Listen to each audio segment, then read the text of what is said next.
sa inyong lahat sa mapagpalang araw po. So bali dito na tayo nagpapahinga mga kalos, no? Sa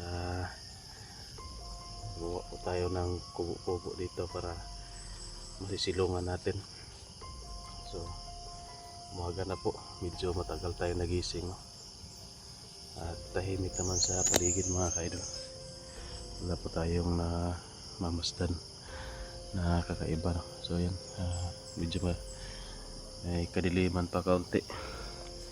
Anong oras ba?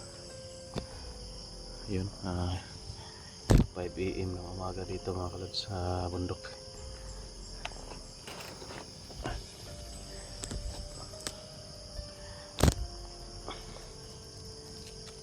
So ito po yung una natin, no?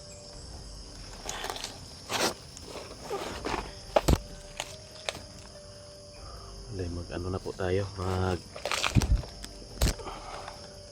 bihis na po. Sinabit ko dyan para maugas yan.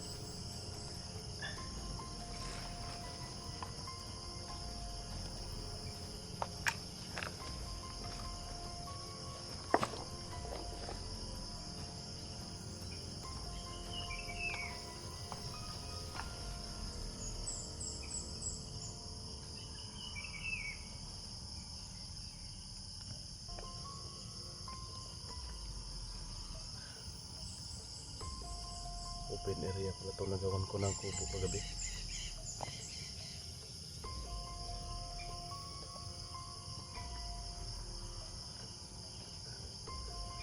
So nakita po natin, naka-upload po tayo pagabi.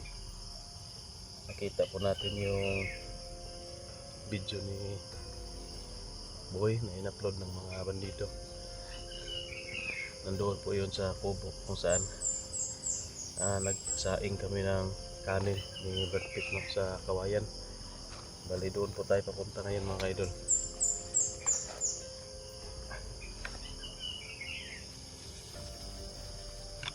Kaya na pa sana ako lalakad, kaso plano kong umakad ng maaga, pero na kaidli po at tayo, no? Madilim pa kasi kanina paggising ko at kaidli pa tayo ng kaunti. Kaya medyo ano na, hayag na hayag.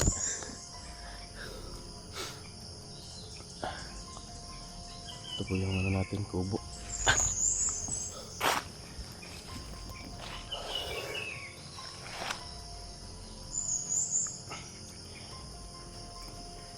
So papunta na pala yung mga kasama natin dito, no? Sila Art at si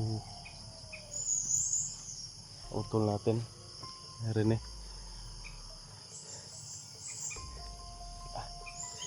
Medyo nangugutom pa ako mga idol. Kain muna ako ng biskuit, no? Kunti lang.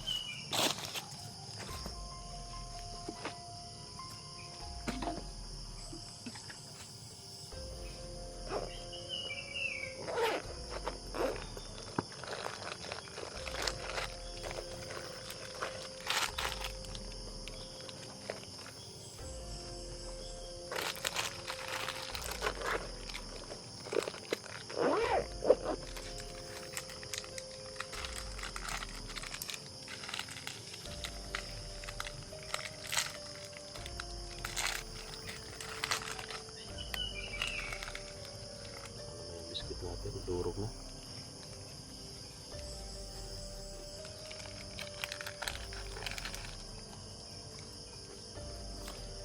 Yan, kain po tayo mga kalods, biskuit para mamaya paglakad natin may lakas tayo.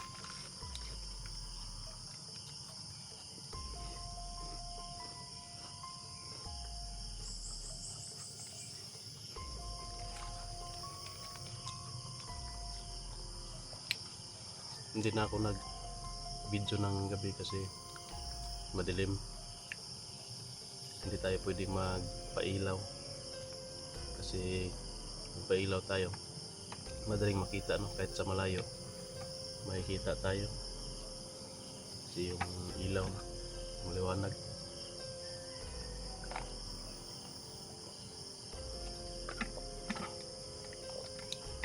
Ngayon lang tayo nag-on-cam na umaga na para hindi rin madilim yung kuha ng video. Naubos natin kahapon yung tao doon sa lumang kampo, yung kubo na papuntahan natin ngayon. Medyo malapit na lang dito yun.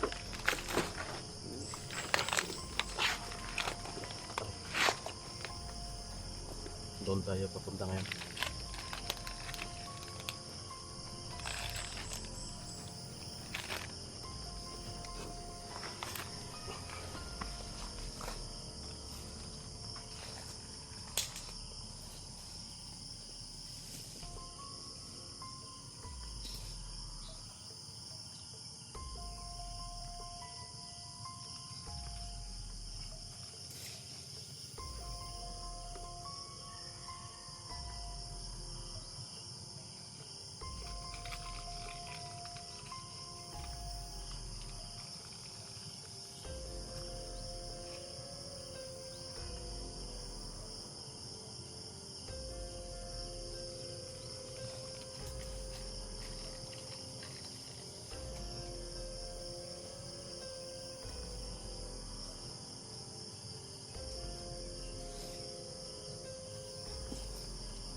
Tamang tama ngayon, no? Medyo maliwanag na. Tapos ito kabayan, lakad na tayo.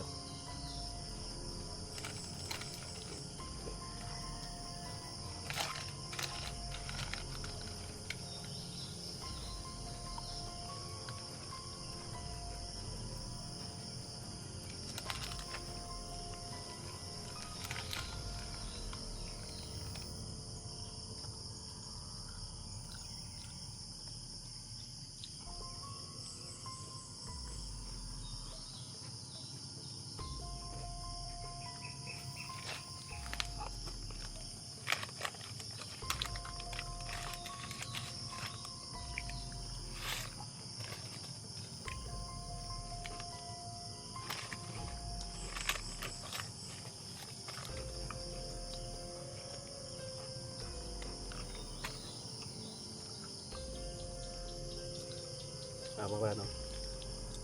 Kaya kami hindi nagkasabay na pumunta sa bundok kasi medyo busy pa yung iba, may kailangan pang gawin. Si Art, ang paglakad ko medyo may ginagawa pa sila, no? At parang may sakit siguro yung anak niya at ang utol ko may nilakad din, kaya hindi ko sila naisama sa pagbalik ko dito. Si Boy na lang yung available, kaya si Boy yung sinama ko na magbalik explore kahit hindi pa sana tayo, no, mag-explore kasi medyo masama pa yung katawan natin, pero pinilit natin kasi sobrang alala ko kay Budoy. Pero doble na yung problema natin ngayon kasi si Boy sa hindi inaasahan, no, pangyayari. Na palaban kasi kami kay Commander Sipsip at sobrang lakas na ni Commander Sipsip, no? Balita ko, narinig ko sa usapan ng mga kasamahan nila, mga tauhan niya, na kompleto na daw ni Commander Sipsip yung orasyon sa kwintas, kaya sobrang lakas na daw.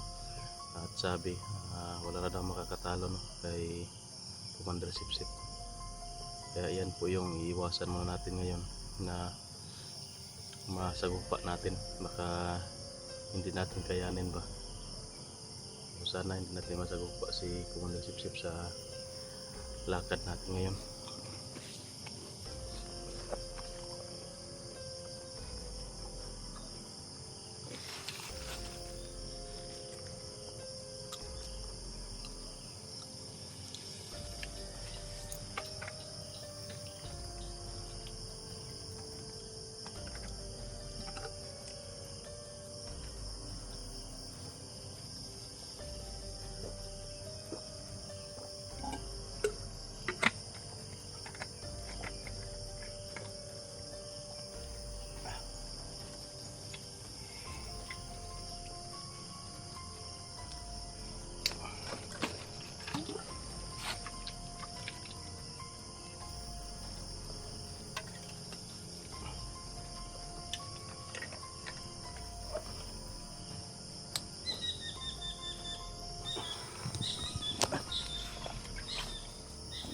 So yun, iiwan muna natin tong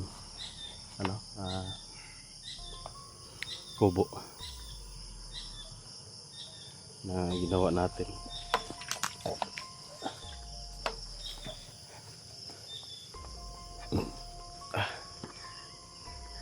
Medyo maliwanag na.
So yun guys, kalimutan pala natin na dasalan muna yung mga gamit natin. So mabilisan lang yan na pagdasal para hindi tayo matagalan dito kasi may darating na kalaban. Kaya yun lang yung ginawa natin na pakain sa mga ano natin gamit.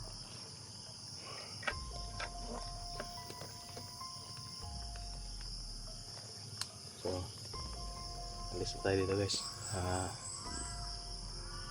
Papunta na tayo doon sa kubo kung saan nakita natin na itinago si Boy. At mag-iingat lang tayo kasi parang marami yung nakabantay sa kanya. Tsaka sana makita din natin si Budoy saan nila inilagay kasi sabi hiniwalay daw si Budoy at saka si Boy. Sana matagpuan na natin para makababa na tayo. At babalikan lang muna natin si Sip-Sip kung kinakailangan natin magpalakas muna kasi sobrang lakas na ni Commander Sip-Sip. Tsaka medyo mahina na yung katawan natin, yung may uwak na, parang nagro-robing na yung uwak guys. Kailangan natin makaalis dito. So yun, maraming salamat po no sa lahat po na sumusuporta sa atin at nag-share ng video. At no skip ads po tayo mga idol para makatulong po no sa financial natin. So yun, bye bye muna at shout out sa lahat. God bless po, ingat kayong lahat.